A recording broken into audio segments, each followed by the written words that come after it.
සුබ දවසක් සියලු දෙනාටම. අද අපේ කොරියානු සංචාරයේ 3 වෙනි දවස. වෙස්ටර්න් ලයිෆ් හොටෙල් එකේ උදේ ආහාරයෙන් පස්සේ දේ 8ට පමණ අපි අපේ සංචාරක කණ්ඩායමට එකතු වුණා.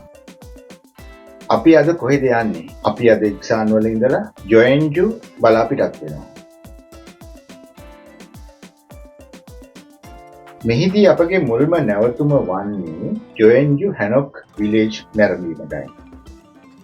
ඉතින් අපි ඉක්සාන් වල සිට ජොයෙන්ජු වලට යාමට පැයක පමණ කාලයක් ගත වෙනවා. ඒ අතරතුර කොරියානු ඉතිහාසයේ අප නැවතු තැනේ සිට ඉදිරියට කරුණු ස්වල්පයක් ඔබලාට ලබා දීමට අදහස් කරනවා. මම පෙර කිව් ලෙසටම ක්‍රිස්තු වර්ෂ 668 දී ටෑන් චීන ආක්‍රමණය පරාජය කිරීමෙන් පසුව රාජධානි තුන ගොගරියෝ, බෙග්ජී හා සිල්ලා එක්සත් කරමින් සිල්ලාව ඉතා බලවත් ශක්තිමත් රාජ්‍යයක් බවට පත් වුණා. පසුව ටෑන් රජය සමග ආපසු සම්බන්ධතා ඇති කර ගනිමින් වෙළඳ භාණ්ඩ හෝමාරුව සිදු කළා. සේදමාවත ඔස්සේ මෙන්ම මුහුදු මාර්ග ඔස්සේද වෙළඳ සිද්ධ වුණා.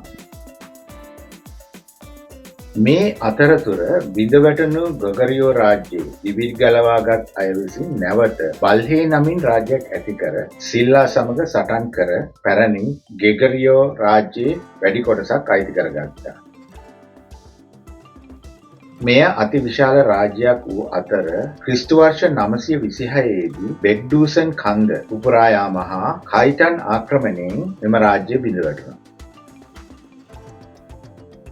ක්‍රිස්තු වර්ෂ 918 දී සෙන්ගක්හි ප්‍රාදේශීය නායකයෙකු වූ වැන් ජියොන් රටේ නම ගොරියෝ ලෙස වෙනස් කළා. රාජධානි තුන නැවත එක්සත් වී ගොරියෝ නමින් ඇති වූ රාජ්‍ය බුදුදහම හා කොන්ෆියුසියස් දහම අනුව රට පාලනය කළා. අසල ඇති රටවල් සමග වෙළඳ සම්බන්ධතා දියුණු කරගත්තා. ඒ අනුව බලවත් රාජ්‍යයක් බවට පත් වුණා. මේ අනුව මේ කාලයේදී ගොරියෝව කොරියාව බවට පරිවර්තනය වුණා. බලය සඳහා වූ රට තුළ කැරලි නිසා එකල ගොරියෝ රාජවංශය පෙරලා දමා ජෙනරාල් ගී චොන්ගේ විසින් ජොසොන් නමින් රාජවංශයක් ඇති කරනු ලබනවා. ජොසොන් රාජවංශයේ රජ වූ සේජෙන් රජු අමාත්‍ය 6ක් නිර්මාණය කර රට පාලනය කළා සේම වර්ෂ 1443 දී හංගුල් නම් කොරියානු අක්ෂර ක්‍රමයක් නිර්මාණය කළා. මේට පෙර කොරියානුවන් භාවිතා කළේ චීන අක්ෂර ක්‍රමය. මෙම කාලයේදී සිදු විශේෂ සිදුවීම් නිසා කොරියාව ඉතාමත් දියුණු රාජ්‍යයක් බවට පත් වුණා. ඉතින් මේ අතරතුර අපි අපගේ ගමනාන්තයට පැමිණියා. අපි අද මුලින්ම යන්නේ ජොයෙන්ජු හැනොක් විලේජ් එක බැලීමටයි. මෙම හැනොක් ගම්මාන මුලින්ම ඇති කළේ ජෝසන් රාජ්‍ය කාලයේදී. මෙම ගෙවල් එකට එක කිට්ටුවෙන් සාදා ඇති සම්ප්‍රදායික කොරියානු ගෙවල් වෙනවා. මෙම ගෙවල් කොරියානු ගෘහ නිර්මාණ ශිල්පය අනුව භූමිය සහ ඍතු පිළිබඳව සිතා බලා එහි වටපිටාවට අදාළව දෙසනිම්සු නැමැති මූලධර්මය අනුව සාදලා තියෙන්නේ. එනම් ඉදිරිපස ගංගාවක් සහිතවත් පිටුපස කන්දක් සහිතවත් ඉදිකරනු ලබනවා. සීතල උතුරු ප්‍රදේශවල මැද මිදුලක් සහිතව හතරැස් ක්‍රමයට ගම්මාන නිමවා ඇති අතර කොරියාවේ දකුණු ප්‍රදේශයේ එල් හැඩයකට ගම්මාන නිමවලා තියෙනවා. අප නැරඹීමට ගිය ජොයෙන්ජු හැනොක් ගම්මානය දකුණු කොරියාවේ ජොයෙන්ජු නගරයේ තමයි පිහිටලා තියෙන්නේ.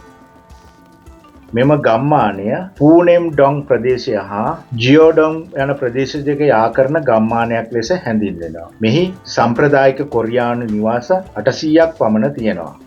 අසල්වැසි දියුණු කාර්යබහුල නාගරික රටාවෙන් බැහැර වී මන්දගාමී නිදහස් ග්‍රාමීය පරිසරයක් මෙම ගම්මානය තුළ තියෙනවා. අති විශාල සංචාරකයන් පිරිසක් මෙම ගම්මානය නැරඹීමට වර්ෂයක් පාසා පැමිණෙනවා. මෙය ක්‍රිස්තු වර්ෂ 900 දී පමණ ප්‍රධාන නගරය මෙන්ම රාජකීයන් මෙහි ජීවත් වූ නිසා ඉතා පැරණි ඉතිහාසයකට උරුමගන් කියනවා. මෙම ගම්මානය අසලම ඇති ජියොන්ගිජියන් නමින් හැඳින්වෙන සිද්ධාස්ථානය ලී සියොන්ගේ ප්‍රතිමාව තැන්පත් කර ඇති සිද්ධාස්ථානයකි. මෙය ක්‍රිස්තු වර්ෂ 1410 දී තේජොන් රජුගේ පාලන සමයේදී ඉදිකර වූ සිද්ධාස්ථානයක්. මෙහි පැමිණෙන සංචාරකයන් අසල ඇති ඇඳුම් කුලියට දෙන ස්ථානවලින් පාරම්පරික කොරියානු ඇඳුම් කුලී පදනම මත ඇඳගෙන මෙම ජියොන්ජියන් සිද්ධාස්ථානය අසල සැරිසැරීම සිදු කරනු ලබනවා. අපේ සංචාරයේදී අපිද මෙම සම්ප්‍රදායික කොරියානු ඇඳුම් ඇඳ මෙම ගම්මානයේ සැරිසැරීම සිදු කළා.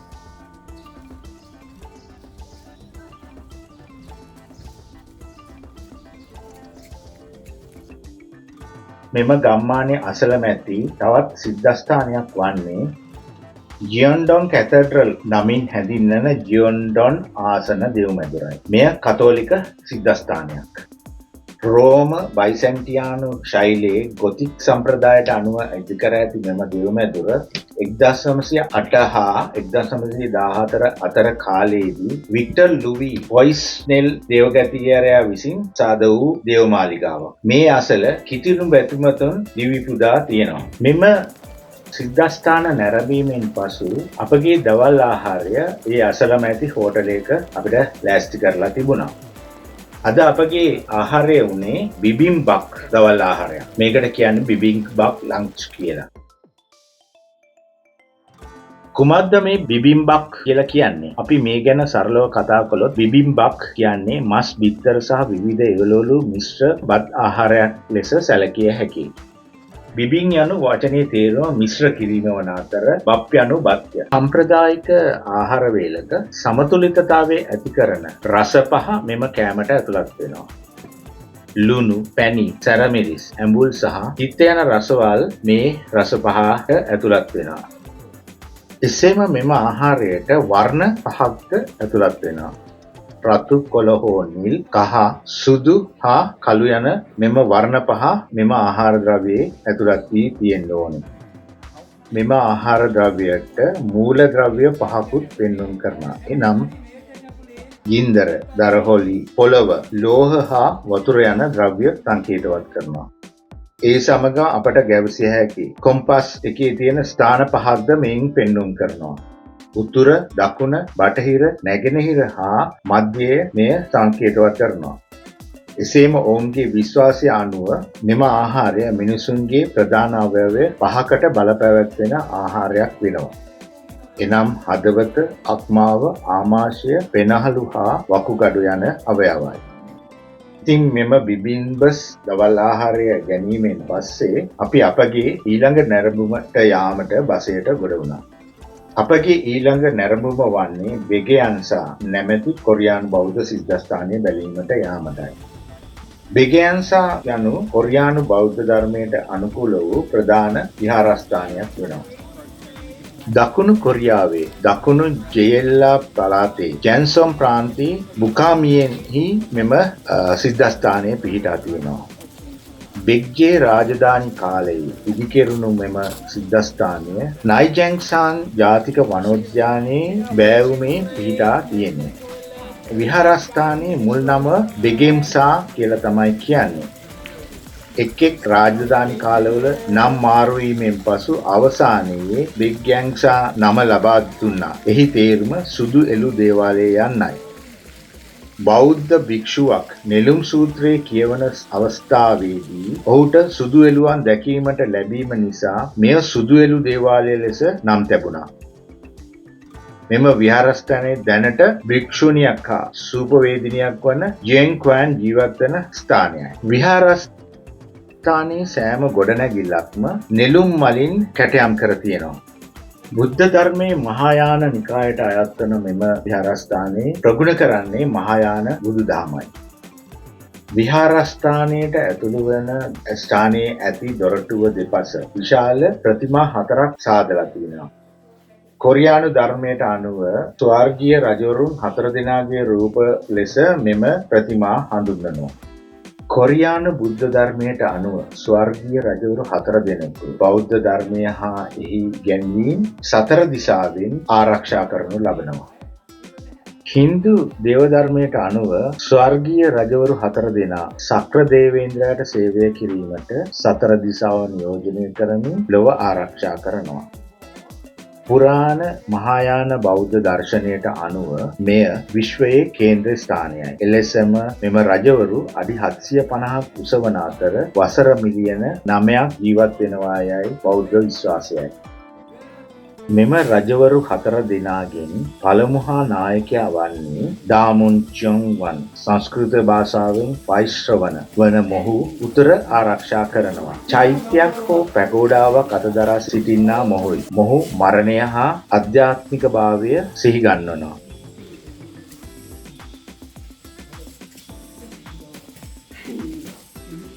දෙවැන්නා ජෙයුන්ජයන් චියොන්වන් සංස්කෘත භාෂාවෙන් විරුද්ධක නගින් හැඳින්වෙනවා. අතේ කඩුවක් දරාගෙන දකුණ ආරක්ෂා කිරීමයි ඔහුගේ කර්තව්‍ය. මොහුට තම කඩුව ගුණ කරමින් විරුද්ධවාදීන් අභිබවා යෑමේ අසීමිත බලයක් තියෙනවා.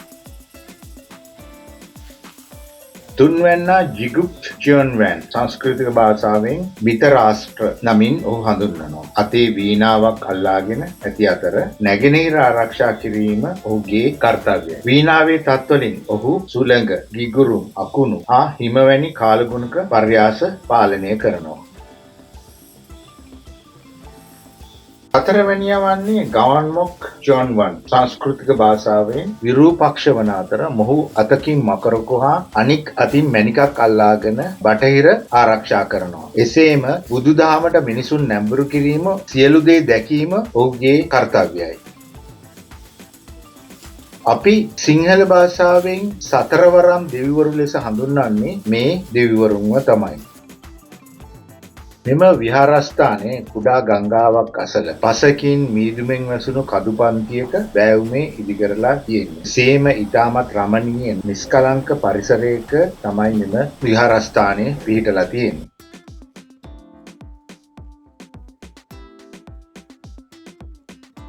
මෙම විහාරස්ථානයේ නැරඹීමෙන් පසුව අපට ධර්ම සාකච්ඡාවක් එහි වැඩවසන භික්ෂුණියක් විසින් සිදු කරා. මෙය භික්ෂුණියක් සේම කොරියානු ටෙලිවිෂනයේ වැඩසටහන් කරනු ලබන ප්‍රසිද්ධ ශූපවේදිනියක්ද වෙනවා.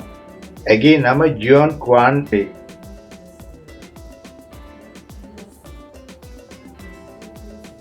එසේම මෙම ධර්ම සාකච්ඡාව අතරතුර අපට ඇය විසින් පිළියෙල කරන ලද රසවත් ඒකෝප්පයක රස බැලීමේ අවස්ථාවක්ද උදා වුණා. ඇය බෞද්ධ ධර්මයේ මහායාන ධර්මය පිළිවෙත් කරන අය. කහ සිවුරක් නොව සුදු පැහැති සිවුරකින් සැරසී සිටි ඇය ඉතාමත්ම කාරුණික කතාවකට හිමිකම් කියනවා. මෙම අලංකාර විහාරස්ථානයේ නැරඹීමෙන් පසු අපගේ අද දිනේ වැඩ කටයුතු හමාර වුණා. අද අප නවතින්නේ ගෝවැන්චුවල. ගෝවැන්චුවල ඇති හොලිඩේ ඉන් හෝටලේ තමයි අපගේ අද දිනේ නවාතැන වන්නේ. කොරියානු සංචාරී 4 වන දිනයට ඔබ මතු දිනයක රැගෙන යාමේ බලාපොරොත්තු අදට ඔබෙන් සමුගන්නවා. ඔබලාට බොහොම ස්තුතියි.